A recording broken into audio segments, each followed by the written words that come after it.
Welcome to the Stoppage Time edition of the Pitch to Pro podcast. This is a highlight reel of some of the best moments from the show so far, and every other week we will be bringing you a special 5 to 7 minute segment featuring the best stories, tales, and moments of the podcast. It just makes me confident that this is going to be a huge deal whenever we kick off. So yeah. What are some of the things that you guys are talking about right now as a leadership team? I mean, it can be either of you guys, but what are some of those things that you guys are kind of talking about now? We still don't have quite yet a timeline, whether that's 25 or 26, but, I know that there's some things that you guys got to wait for from the club versus not. So like, what are you guys kind of talking about right now? And I know you guys are doing things like you just said at the university. You mentioned, Carlos, that they have practice literally every Tuesday for Austin FC. You guys are almost doing a little bit of a practice run at the university and work that out with Colby Hale, which I think the coach of the Lady Razorbacks, which I think is just so cool and smart to kind of have a bit of a whole year trial run on the early side of things, maybe 2 years, but that's super cool. So I'm stealing your thunder, but what are you guys kind of talking about? What are you guys doing right now?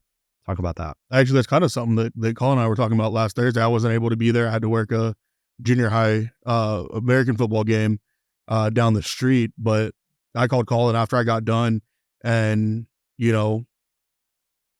we may not have a team name, club name, supporter group name or anything, but we figured that, maybe as this season kind of winds down, we'll try and sneak into one. I say sneak in, squeeze in another Razorback game, to try to do a trial run and everything that we don't per se let Colby know and just kind of show up and surprise and do. When we've got some chants that I've worded that I'm hoping to get to lead and everything. Yeah. And we're hoping that next year, we can get a few more of those matches to where we can, have a true full dry run in regards to, our own instruments, our own flags, potentially maybe some smokes.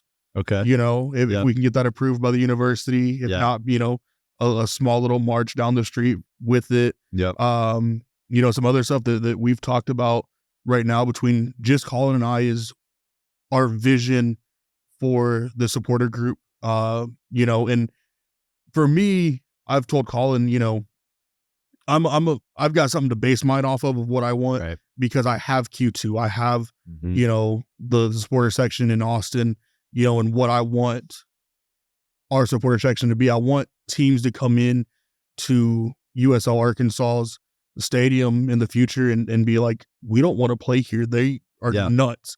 I want to have that fortress type, effect. I want to be, whether it be the 12th man, the 12th player, whatever, we want to be that influence that the team's able to pick up our energy and just deliver, and provide, for the fans more than what maybe some other clubs are doing for fans that deserve better right now. Yeah. Slide Austin. No, that's great. I mean, Colin, what else are you guys kind of talking about, So, we're coming up with a lot of chant ideas. Okay. And I think, one of the special things about this area is how diverse it is. Yeah. There's people from literally all over the world, different backgrounds, different cities that they've come from. And so, we want that to be reflected in our group. So, have chants that are in not only English, but Spanish. Amazing. Take inspiration from South American chants, European, Central American, the chants that we have in North America that are original besides, go Sounders or go Austin FC or whatever. Right. So, the chants are popping off we have a Discord server. Okay. And so that's where we're kind of talking with that. And then, we're just kind of looking ahead, talking about, what do we want the stadium to be called? Not like the corporate version of the name, but in Austin, they had McCalla. And so that's what they call the fans still call the stadium, even though it's called Q2. Right. So talking about that, what we'd want our name to be, which we've kind of decided we might want to push that off until y'all have a name. Okay. So we're just kind of having a bunch of ideas going around and just good discussion, really. So. Okay. That's awesome.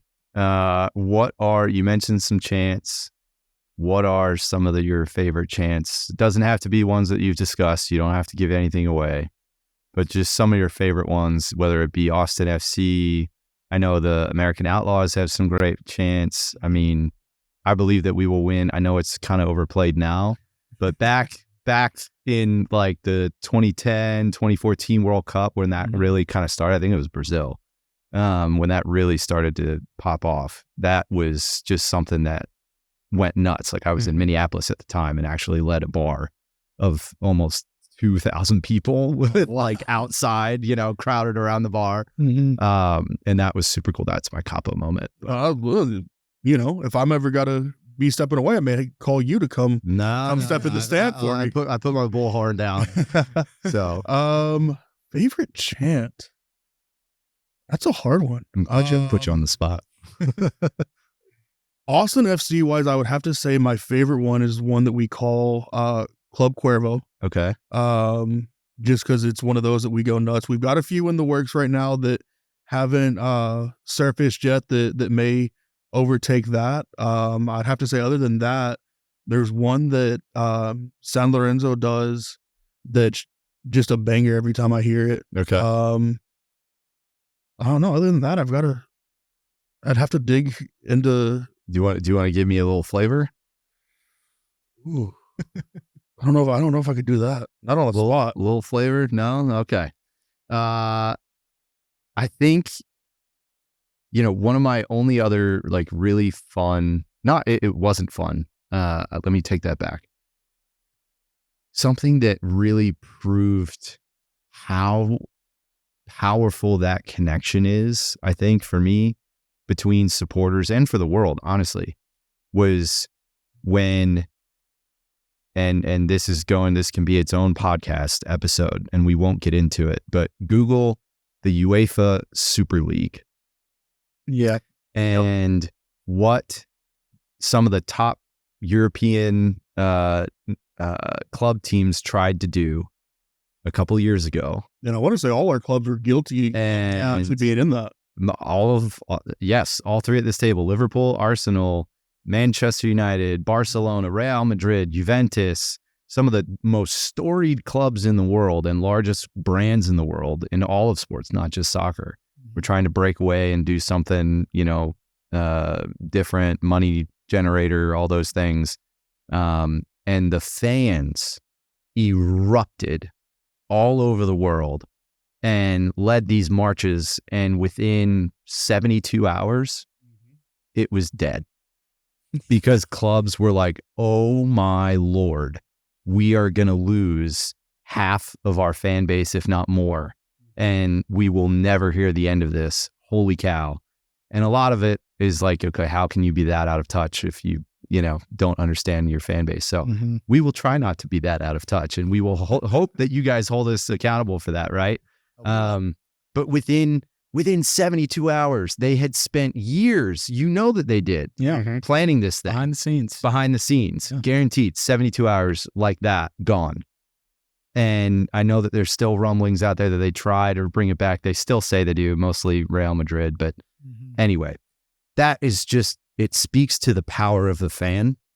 And you guys in the supporters group are at the heart of that. Well, I don't know if it's just the power of the fan or the power of the game of football and the fans of football, because you wouldn't see that with American football. You wouldn't see that with baseball, basketball, So I think with the beautiful game that we love, I think is the only way, because the supporters, the fans of football is what drives the club. Yep. If you don't have the supporters behind you, what do you have? Exactly. The NFL, in a way, we can sell the tickets and, you sit there and watch it. It's, 3 hours of, okay, I spent $200, in concessions, but it's, you go to a football game, and it's, you don't have a chance to step away except before the game and at halftime to get a beer and a hot dog. Right. Right. So exactly. And it's 90 minutes of action. I mean, just up and down. Like that's why I love it. There's no commercial breaks or anything. Yep. So no timeouts. Yeah. It's constant. Thank you for joining us for this Stoppage Time special of the Pitch to Pro podcast.